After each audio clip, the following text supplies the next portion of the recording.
Well, I for think the you last working for 30 NASA, years. you have an obligation and a duty with your position there at NASA to the people. That's my I do. opinion. And I think that you should take that as seriously as a military soldier takes his oath to protect the do. public. Anderson. Hi, yes, sir. Are you an atmospheric scientist? Yes. Okay, yes. My name's Amanda Baise, and I live in Virginia Beach, Virginia. And I am extremely overwrought and concerned about the condition of the atmosphere. I mean, we've been overcast for over a month, and I witness aircraft emitting emissions across the sky that are spreading out and turning into artificial cloud cover. Can you please explain to me why this is happening? Okay, well, recall on a real cold day, you see a car going down the street, and there's like water vapor condensing in the exhaust of the car on a cold day. You've seen this before? I've never seen that trail persist, sir, if that's what you're getting at. Okay, well, typically you don't form ice in the exhaust of a car, but in the exhaust of an aircraft you form ice. And this region happens to be an area where contrails form and persist for a long time. Okay, it's so you're saying these are very, very moist. Right, okay. And, but it doesn't have any particular impact on... Oh my goodness. Well, it reflects radiation back into space, so you get a little bit of cooling or heating depending on what the weather conditions are. But boy, you got a whole bunch of stuff there. Okay, so I have several problems. It's just water vapor right. making ice is all it is. It's just water vapor making ice. Okay, so I have... Right, and most of that water vapor comes from the background atmosphere. Okay, can you stop filibustering me? On dry days, you don't see these contrails. Yeah, can you allow me to make a statement before you make another one, please? Okay, sure. So first of all, I have several major problems with everything that you've just stated. Number one, first of all, you haven't identified the specific aircraft that I'm speaking of that are leaving these emissions. I personally believe, simply from witnessing and documenting these actions taken from the airplanes, that they are intentionally adding particulates to the atmosphere. That's number one. Number two, you said that there's not any major impact. The sun, I just told you, has been blocked out from reaching the earth in this area for over a month due to artificial overcast conditions from these emissions that you are saying is just water vapor, which should technically dissipate. If you are a scientist and this is about science, well, water vapor let's get a few dissipates. things straight. There's 1,000 or more papers published on this phenomenon. It's well known. It was documented by a group called Smith and Appleman back in the 1930s. And it is, all aircraft do this if they fly at the right altitude. Okay, so I can also give you 1,000 papers published on aircraft emissions that are being intentionally sprayed into the atmosphere for geoengineering purposes. From credible sources, from doctors, pilots, scientists, whistleblowers, other researchers. I myself have lab results of hair, water, soil, and blood showing high levels of strontium, barium, aluminum, cadmium, lead, mercury, and other nefarious elements in these natural sources that should not be there. So you can give me 1,000 papers on whatever, but well, why did you call me if you're not going to listen to what I'm saying? I'm calling you because I want help from an honest person that's going to give me credible information. Where's the air data here? If you don't want to listen to what I have to say. So you're not going to listen to my complaint? You're just going to spew out your contrail theory? There's the chemtrail theories and all these other things. I haven't used the word chemtrail, not one time. Aircraft generate contrails on a daily basis. Like every morning you see the traffic going from the east down to Florida, and there's hundreds of contrails being formed. Those aircraft are not carrying extra weight. Okay, yeah. That's how do you know that? Kilograms of water per every kilogram of fuel they burn. Okay. So that water goes into making clouds. Okay, I want to ask you a science question since I have a scientist on the line. Okay, where is your data showing me the levels of heavy metals that are in the atmosphere and biological material? Because that's what I'm concerned about. Well, heavy metals, there is some cosmic dust and other things that come into the stratosphere. There's strontium, there is, I don't forget there's some long-lived kind of tracers, but most of that kind of stuff comes from dust. You know. So you're saying when my friend was poisoned with barium, it was from Stardust? Your friend was poisoned from barium. Yeah, I actually brought the scientific. I brought all of his lab results forward and gave them in an EPA hearing live on C-SPAN. So if you'd like to scoff some more at my research or my proof, you can, but it's going to make you look like a fool. I have already brought these tests forward. None of this stuff has ever been published in credible journals. Who are you saying is a credible journalist? Someone that's paid to work for the government? I mean, these are independent researchers. So you're saying there's no such thing as an independent, credible... Chemistry, atmospheric physics, nature, science, journal of geophysical Right, research. and I'm telling you that that's who this is being done by. These lab results are coming from labs, from medical labs. These aren't my friends that are just saying, I've been poisoned, and I'm going to write it on a piece of paper. These have been tested scientifically. Their blood, hair, soil, and water.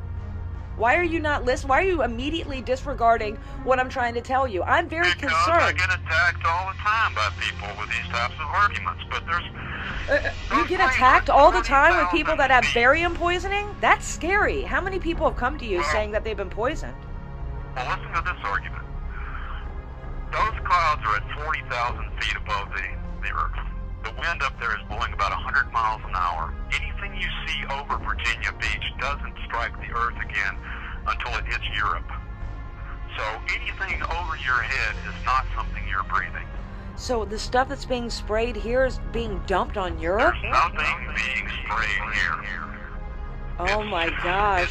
It's exhaust emissions from aircraft. Okay, fine. Right now. If that's what you want me to believe, okay, I will go. I've got photos. I have flown through contrails. I've got pictures from about 30 feet behind me. So do I. I have video footage of me up in an aircraft on 6 different flights taking photographs of the aircraft emissions being spewed out into our atmosphere. So we can do this back and forth. I just need you to tell me, where can I find the atmospheric data proving that the air is not contaminated with heavy metals and biological material and chemicals? Well, there's hundreds of thousands of papers on atmospheric composition. Okay. I just around in the atmosphere all the time. Yeah. Okay. So where can I find this? You look at journals like Geophysical Research. Yes, and I post it, and I post. No, sir. I'm just a buffoon who does no research. I mean, speaking to me, you obviously know that I'm researched in this issue, so don't belittle me and don't try to act like I don't read and stuff. I just published multiple papers on my Facebook page recently. I'm not going to sit here and try to debate on which one of us is more intelligent, the NASA research scientist or me. I'm coming to you as a civilian citizen, asking you to help me with this obvious environmental problem. I get emails and calls like this, and people are angry. Of course we are. There's no... Well, I'll tell you this, that the air you breathe is mainly contaminated with stuff that comes from the surface, not stuff that's emitted at 40,000 feet. Yeah, I don't believe that, but go ahead. Well, you see where the clouds form on any day. That's where the lower part of the atmosphere is mixed up to. If when you fly on an airplane, you'll notice that the sky is really smoggy when you're down low. Then you get up to about 3,000 feet off the ground and things clear up all of a sudden, right? Can you explain to me where these contrails were 20 years ago, please? Because I have been... No. They've been here since the 30s. So you're saying the skies have been... You are trying to tell me that the skies have been crisscrossed with airplane pollution from horizon to horizon since I was born. Is that what you're trying to convince me of? Well, the old Horsecrap. turboprop planes didn't fly very high. The atmosphere cools at a rate of about 6 degrees per kilometer. So when you get up to 35,000 feet, the atmospheric temperature is about -40. And so any water that comes out of an airplane will freeze. And when you burn fuel, you create CO2 and water vapor. What about dirty JP8 fuel additives? Who? What about dirty JP8 fuel additives? JP8 fuel additives are a lubricant and an anti-coking additive. And they put a pint in every 100 gallons or something like that. I've measured emissions from aircraft, and most of it is little bitty sulfate particles and soot.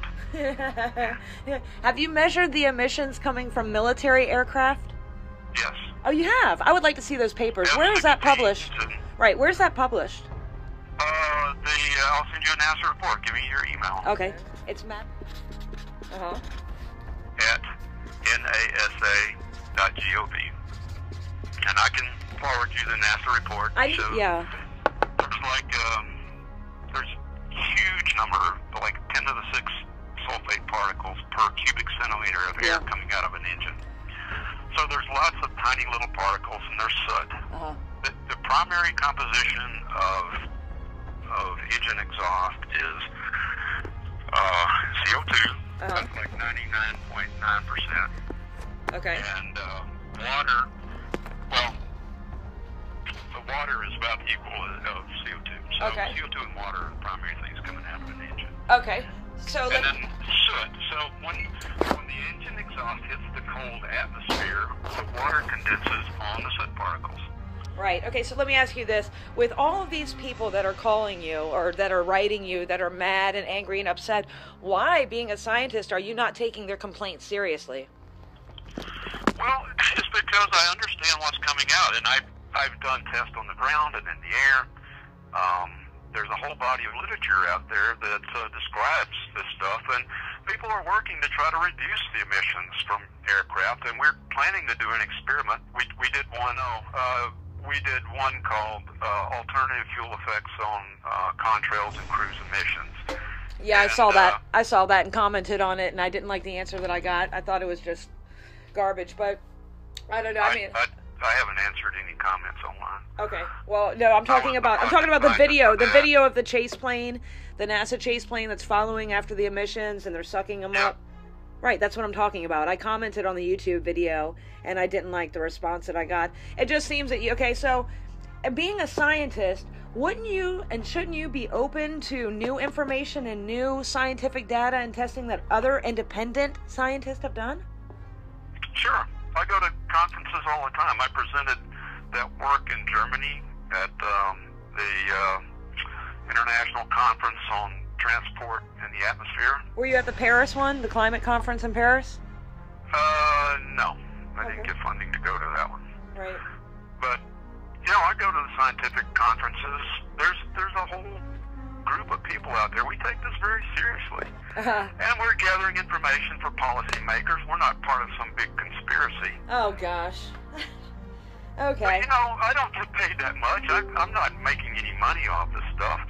I grew up with a curiosity about the atmosphere and physics, and that's what I've done. Well, I think you working for NASA, you have an obligation and a duty with your position there at NASA to the people. That's my opinion. And I think that you should take that as seriously as a military soldier takes his oath to protect the public. You're not protecting the public by when I call you and I tell you about airplanes, you immediately go into your contrail defense. And then you say, well, I've been attacked a lot of this. Of course you have, because we're awake and aware, researched individuals. We're very intelligent, and we're hip to what is going on. This is a covert military spraying operation, and we need help. And I just want to know the daily numbers for the heavy metals and biological and chemical material that's being dumped on us on a daily basis. Today is a day. It's not coming from airplanes. I'm witnessing it, sir. We all are. You're seeing contrails form, and you're saying that they're somehow strontium and other metals. Don't you know what geoengineering is? I know what geoengineering. Okay. The biggest effect that aircraft emissions have is on cloud formation. They emit really small sulfate particles that can influence the number and reflectivity of warm clouds, when they're flying up to get to altitude. Right. And then, of course, they form these ice clouds. And the ice clouds can form cirrus sheets, and the cirrus sheets can snow. They can dehydrate the upper atmosphere. Hence the reason we've been overcast for a month, over a month and a half, if that, so we need the sun. We get a lot of moisture in the atmosphere. It was like this in the summertime, too. I documented it and did the same thing in the summertime, so it doesn't matter what time of year. The airplane pollution, which I have I have not used the term chemtrail at all during this entire conversation. But the airplane pollution is heinous. It's an atrocity. It's a crime against humanity. It's blocking out the sun. And we need people like yourself to stand up and forget about your pension and forget about whatever's going on and because use the intelligence and information that you have to help us. Because we are in a desperate state. The planet is dying. If you are a scientist, you know the bees are dying and the planet is dying. We're running out of time. I understand that stuff. I read other types of scientific literature other than just clouds. Our group does work to understand how the phytoplankton feed back to form clouds over the ocean and how desert dust affects the cycle of phytoplankton, and we're involved in a lot of different scientific endeavors. And I hear these arguments that you're making, but I understand contrails and cloudiness very well. And I've been up there and I've flown through it. I've observed contrails forming, and I know that it's the water vapor coming out of the aircraft that's forming those clouds. Okay, so are you telling me that you can definitively state to me right now, 100% fact, that there are no aircraft up in the atmosphere spraying anything? I can definitively say that. Because wow. All commercial aircraft. Oh, you're so busted. That is very true statement. It's about as unscientific as you can get. You are stating that you know for a fact, just living here in Hampton Roads, it's not like you live in California or know of any other clandestine spraying operations. What about when they sprayed the people of St. Louis, Missouri back in the day doing the testing of the nuclear stuff? Do you know about that? Well, I can't state that there hasn't been somebody doing that. Oh, but you can state that they're not doing it now. You look at the airplanes, you look at FlightAware. You can look over your house. You can tell what commercial flight. Yeah, but you can't. Military aircrafts do not show up on Flight Radar or FlightAware. Military aircraft don't typically fly routinely within the North Atlantic and the East Coast flight corridors. And I believe the transponders are off. Go ahead. You can see the traffic coming out of D.C. going south every morning. And there's just these contrails that are left behind. And you can look at the tail numbers of the aircraft. And let me tell you, commercial aircraft will not carry anything that adds a pound of weight to them. And they burn fuel. A DC, a 787 or 747 burns about 25,000 pounds of fuel an hour. And so they're emitting over 25,000 pounds of water vapor into the atmosphere every hour. And so that water vapor, 25,000 pounds of it, condenses to form ice. And, over a year's time, there are billions of gallons of jet fuel burned, releasing billions of gallons of water in the upper atmosphere. And when it's minus 40 degrees outside, or up to minus 60 degrees in some places, you don't get water vapor, you get ice. And that is what contrails are all about. Oh, God. Okay, well, thank you for that, little educational thing on contrails. Now, so are you going to send me information? I want up-to-date daily information on the levels of heavy metals that are here. Do you have that? That's not my bailiwick, but things that you breathe on the surface and you intake is generally from local sources. Okay, I just need the levels of the heavy metals in the air that I'm breathing. Is that a problem for you to find? I mean... Well, it depends on where you live. I live in Virginia Beach, Virginia, in Oceana, right next to the military base. Well, you can find fuel analysis, and fuels don't contain any heavy metals. But the atmosphere does. JP8 additives contain thiosulfate, and it's kind of a proprietary formula, but they don't add too much to it. And the military's getting away from JP8. They found that the cost didn't justify the benefits. The main reason they burned JP8 was to prevent coking in afterburners. And, in an afterburner, you're burning raw fuel, and it coats the inside of the engine with soot, and that tends to shorten the life of the engines. So they've made this additive. I guess somebody make $1 million or $1 billion off selling it to the military, but they decided it wasn't worth it. Mr. Anderson, do you realize Yeah. how disheartening it is for me to even speak to you, knowing that your statement and your decision is that no plane in the entire Earth is spraying anything? I mean, how can I even deal with you? I don't know that there are a dozen planes out there spraying something, but it's a very, very inefficient way to poison somebody that's living on the surface of the Earth. It's not when you use fleets of aircraft all over the entire globe in every single country. It's not just 12 planes. It's like 12 million planes. Everybody that I know in every country that I know, and I know a lot of people, they all state that they're being poisoned by aircraft. Do you mean to tell me that everybody is wrong and we're all just being poisoned by quote-unquote water vapor? Come on. Well, I'm saying that commercial aircraft, United Airlines, Delta Airlines, all these aircraft generate contrails. And I can guarantee you, we could go to an airport, we could take everything off an airplane, and we could load up the tanks with standard jet fuel, and you could get an analysis sheet. And in fact, the refineries have to provide an analysis sheet to the operators to show that the fuel meets the certification for the engines, because engines have to operate 100% reliably. How do aircraft? How are aircraft? Nothing in that fuel, but there's less than 3,000 parts per million of sulfur. It has to have a certain boiling point, certain heat of vaporization, all these other things. But when you burn fuel, you generate water vapor. How are aircraft being tested? Makes ice when it gets cold outside. Yeah. How is the weight of the aircraft being tested? Do you have that information? The weight. Yeah, like when every pilot does a weight balance before they take off. How? They have to be assured that the aircraft's not going to roll to one side. Right. How do they do that? Well, they know where they're loading passengers. They know where they've got fuel. They know where they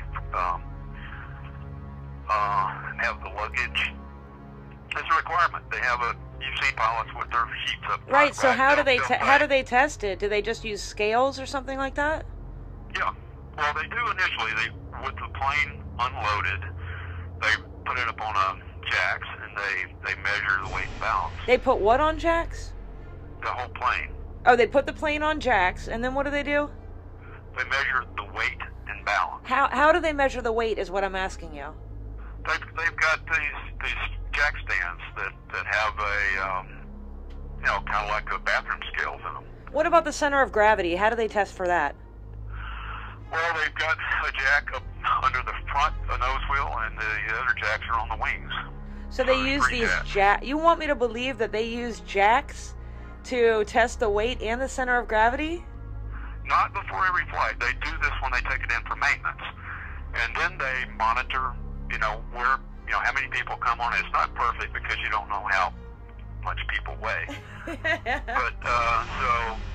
But they have to know that to be able to, if the front of the airplane's too heavy, they can't properly. So what do they do? Do they put weights? Do they put weights on top of these balancing scales on top of the jacks or something, and then move them around in the aircraft, or how do they do that? Well, there's what they call hard points under the wings. It is a place that's really rugged. Okay. And then they put these jack stands underneath them and jack up the plane, and they measure the weight on each one of the stands. Is that the standard practice for all aircraft, like military and commercial? All commercial, and military too. Sweet. Okay, so I'm glad that you explained that. Look at the statistics on fuel burn. Okay. And then fuel is 86% carbon, and of course that you generate a kilogram of fuel generates 3,200 grams of CO2, which is a big concern. That's contributing to global warming right there. And then you get water vapor.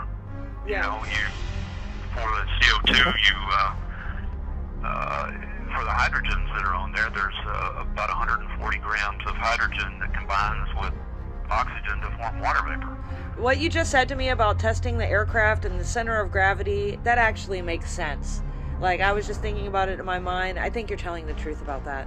So, no. I haven't said anything to you that's not true. Yes, you have, and I can't tell if it's... Everything I've said to you is published in the peer-reviewed literature. Well, you would have absolutely no idea if there are aircraft up there spraying something. If you do have an idea and you're lying about it, you're covering up a crime against humanity, and that's not only unethical, it's criminal. I have never heard of anybody spraying it. I know that they do cloud modification work, and for that, they have silver iodide or, silver iodide. Is NASA Langley involved in any cloud seeding operations? No, not now. Years ago, they were looking at that as a way of mitigating hail storms, and they still do that in the Midwest. Yeah. And as a way of trying to stimulate precipitation in areas that are real dry. But we don't do any of that kind of work. Okay, so for people like me, and then I'll let you go, that are concerned about this issue, who do you think we should go to try to get help and testing in our particular areas?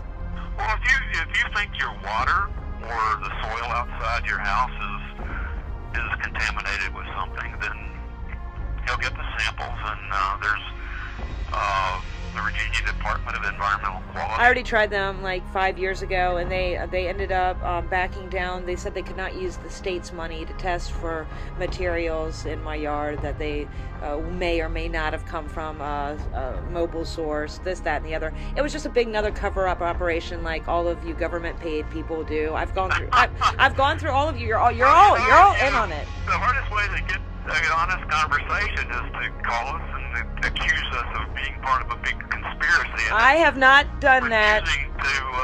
No, I have not done that. I've been actually the nicest to you that I have been to anybody. I'm usually not this nice. I'm usually very, I'm tearing right into it and demanding help. I've coddled you through this conversation, if anything. Well, one thing that you can easily look up is what the winds are aloft. And if you suspect you're being poisoned by stuff that is in the atmosphere 45,000 feet yes. over Virginia Beach, you can see that air mass never comes anywhere close to where you live. Okay, so does that mean that stuff that's being sprayed where would hit us? Like if the stuff that is being sprayed here will hit Europe, where is the stuff hitting us from?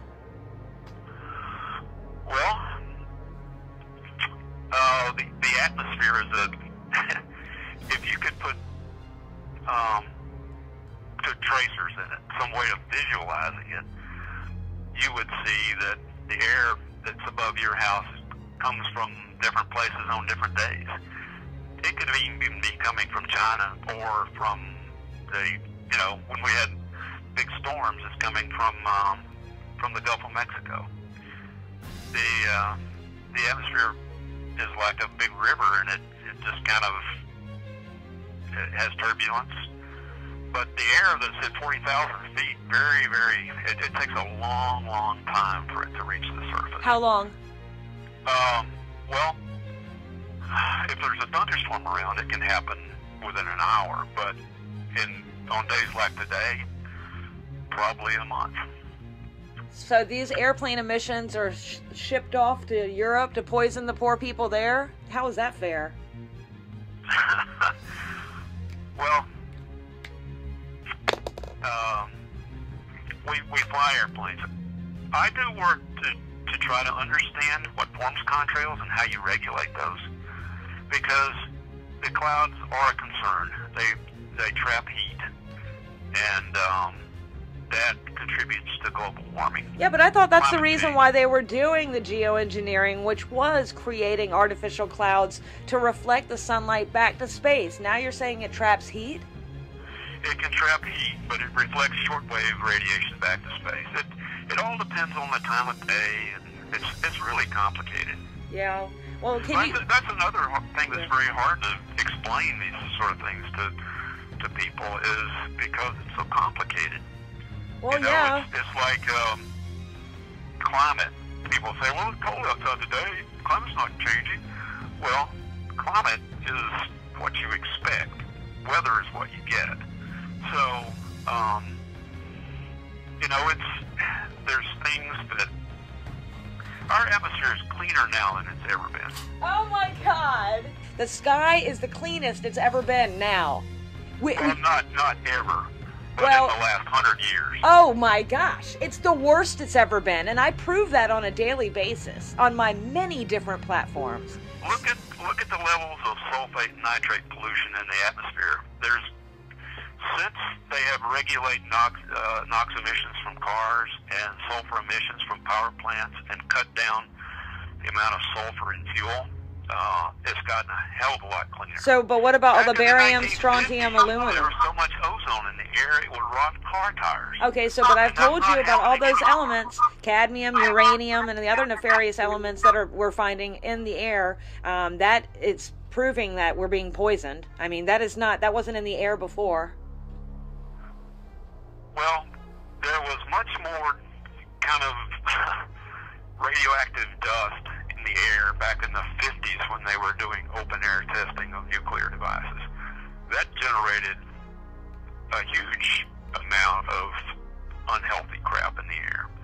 And also, all these big smokestacks, they were emitting lots of particles and probably heavy metals and everything else. And those have been regulated. What can NASA do to help the people of Earth that are concerned about the airplane emissions, whether it be water vapor or not? It's blocking out the sun and stopping photosynthesis, the natural curing stuff we need. We are doing something now.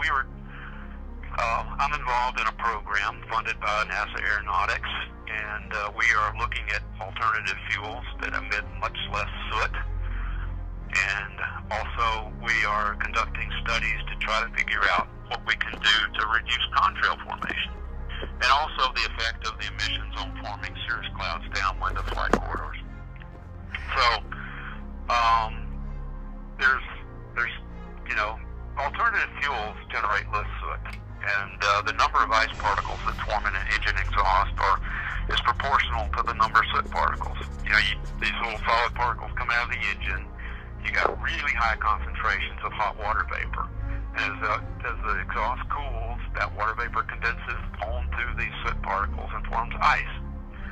And then that ice acquires, water vapor from the background atmosphere, condenses on these ice particles, and sometimes you see snow falling out of contrails. You see these little snowfalls coming out of there. So we want to understand, how we can disperse the exhaust from aircraft engines, or reduce the number of soot particles in the engine to the point that maybe we don't seed ice formation everywhere. And we agree that contrail cloudiness is a problem. It affects the weather, or it's unsightly, and it affects the heat balance in the atmosphere. So we're working to try to reduce the incidence of that. Okay, so now I'm gonna email. All airplanes do this. Yeah. That's the spraying planes do. Fact. If you fly an airplane that's emitting water vapor in a real cold atmosphere, you get water vapor condensation to form ice. That is unquestionable. If it was water vapor, I wouldn't give a crap. But anyways, okay, so I'm gonna email you, and you're gonna send me. Can you find the military testing that you guys have done on military aircraft? Any information about hold on a second, the heavy metals, biological material, and chemicals? That I don't know anything about. There has been. I was part of this. There was a questionnaire they sent out to I don't know 100 different scientists, and this may be where you got my name. 100 scientists, atmospheric scientists, and soil scientists, and they asked us atmospheric scientists about contrails and showed us different pictures and to explain, there's a cloud with a dark spot on it. Is this a contrail, or what's happening here? So, and then there was a set of soil scientists. They asked about all the heavy metals and other things, and this was the title of the paper. It was done by some educational group to see what professional scientists think of these theories that you were talking about. And I can look up the paper and send it to you, but You know, all but two of the atmospheric scientists explained the contrails. The two of them just said, well, I don't know what this is or something like that. But anyway, and then there was one soil scientist seemed to think that there was some irregularities in the soil chemistry. But I know I've been on a bunch of different airborne flight missions, and there's a group at New Hampshire that collects filter samples, and then they take them back to the lab and analyze them for the chemical composition, and mainly you see calcium, sodium, chloride, sulfate, nitrate, just the normal things. I don't know that they see any strontium. There's lots of hydrocarbons.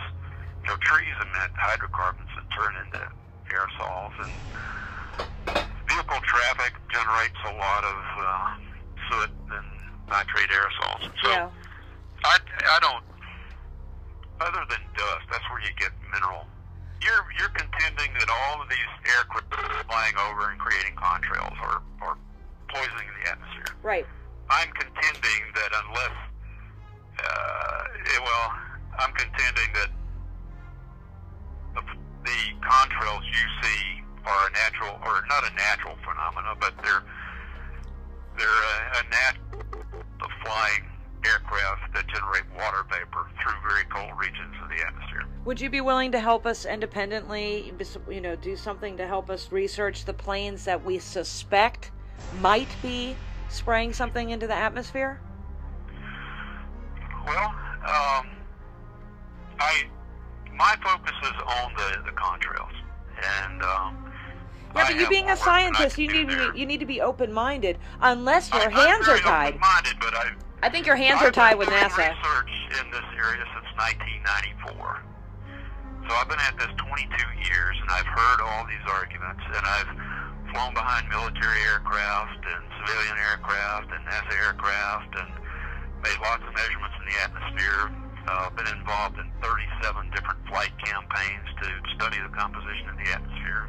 So I have not seen any smoking guns. Oh my gosh. Okay, so can I send you some smoking guns and will you investigate it?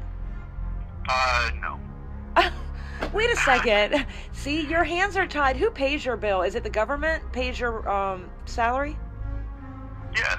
Okay, but so they don't tell me what to do. You just said you wouldn't even look. From the government. You said you wouldn't even look at my smoking gun evidence. I will look at it, but I don't have the time to do that. You don't have the time to invest. You just said you've dedicated 20 years into contrails. You won't take a day to investigate claims of people that you said have been calling and bothering you and sending you emails and stuff for a long time now about this. Yeah. Well, usually the NASA public outreach, or what do they call it? We need an atmospheric scientist. I spoke with the National Weather Service, and they specifically directed me to you and told me that you would be the only one that would be able to help me. An atmospheric research scientist. Yes, sir. So I tracked you down, and this is what I'm getting. Weather Service told you about me? I don't know. Yes, they did, and I have it all recorded and documented. Okay. All right, well, I will look at it, but it's my personal belief that, well, spraying stuff from aircraft is a really piss-poor way of trying to poison people on the surface of the Earth. Because it's hit and miss. Yeah, but it's combined with many different other things. People, I'd put something in the water supply. If there is something in the water supply, sir, there is something. There's fluoride. There's fluoride and chlorine and other stuff. Look at the people of Flint, Michigan. Their water's poisoned. I mean, they are putting stuff in our food with the GMOs and other stuff. So it's not just the airplane pollution. When it's combined with all of these other elements that we're being poisoned with, it is deadly, and it's a slow kill operation. I'm not saying they're dumping stuff on us to kill us today. It's a slow kill. It's going to give us cancer. Respiratory illness is skyrocketing. And there are groups. There's environmental quality groups. There's watchdog groups that are out monitoring the quality of the air.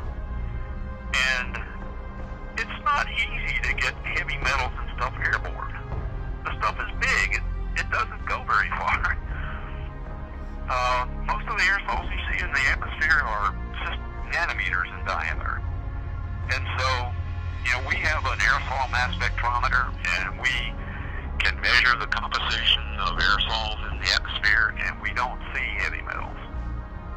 but you just told me that you don't have any data on that you haven't researched that. Where is this? I want to see your research on the heavy metals. I can make a full-time job out of looking for this stuff, but my focus and what I get paid to do is to try to reduce the emissions. Can't you take that as your call to action to independently be an activist yourself on the side, or is that a conflict of interest? Well, I have interest in this area. I'm very concerned about the environment. I contribute to environmental causes. And when I retire, I want to be more active. But this is not something that I personally believe is a concern. How long until you retire? 3 years. Oh, good. In 3 years, will you contact me and work by my side? Because I'll still be doing this 3 years from now, unfortunately. Well, the things that I believe are a significant issue are the stuff that are coming out of fracking wells and out of, Congress is telling these guys, you can't study what's coming out of these oil operations. It's like, are you kidding me? Yeah. They're emitting that stuff at ground level. It goes right into the communities. Right. Forget airplanes, stuff they put out from smokestacks and from cars and from... That's what poisons the community. Right. I can't forget airplanes when I go out, like on a day today, I just step outside of my house and it looks like Armageddon in the sky. I can't forget about it when it's a constant daily reminder. Well, if you smell something that stinks, I can guarantee it's probably coming from a source very near the surface and very near where you live. And that's the stuff that gets you. Right. Okay. So that's the stuff I would be worrying about and spend my activist time on. I spend my time on everything. Yeah. Wasteful use of resources. I think that's a Okay, so I'm going to send you an email, and then you're going to send me back as much data as you can for me to share with my following? Sure. Okay, I would really appreciate that, and I appreciate you... But I'll warn you, it's scientific literature. It's we might not be able to understand it with our feeble little that's the minds. Reason some people don't take it seriously. It's not written for the public. Okay, well, I'm sure... Like me that's got PhDs and 20 years experience. Well, your PhD is not helping us right now. It's just, basically you're saying the people that pay you, they pay you to study contrails. You are ignoring chemical trails that they may or may not be. I'm not ignoring emissions from aircraft. Right, that's what I'm saying. That's all we're concerned about. We have identified what the poisonous emissions are from aircraft. You can't because you haven't identified... We're trying to create ways of reducing it. I'm trying to tell you that you just can't scientifically state that because there's many different aircraft emitting many different things into the atmosphere at any given time. Well, I can't say anything about military aircraft other than we've flown behind 9 different F-16s, some C-130s, and, it's just the typical stuff. They've got military aircraft have commercial engines on them typically, except for the fighter aircraft. And they burn, they can pull right up to a standard fuel pump at an airport, load up with Jet A and take off and fly. But I've seen contrails form off the tail of an airplane in real humid conditions. Yeah, this is the stuff that's being coming out of the airplane. Yeah, I have just documented, and not even me. Other people have documented this stuff, and it's not coming out of the engines. It's either coming out of the wingtips, it's coming out of a different hose. So it looks like these aircraft have been converted into spraying planes. Well, you look at a fighter jet on a really, really humid day, and they cut a real fast turn. You see these jet jocks that turn a 90-degree turn as fast as they can, and you'll see little contrails coming off the wingtips. And the reason for that is there's a low-pressure ridge behind the wingtips that creates water vapor saturation when it's really humid outside. And, and you'll hear the airplane go when it does that. And that's the little supersonic pocket behind the wing. Have they told you not to give us any information? Like if they told you if anyone calls concerned about this to tell them that it's contrails? No. I don't.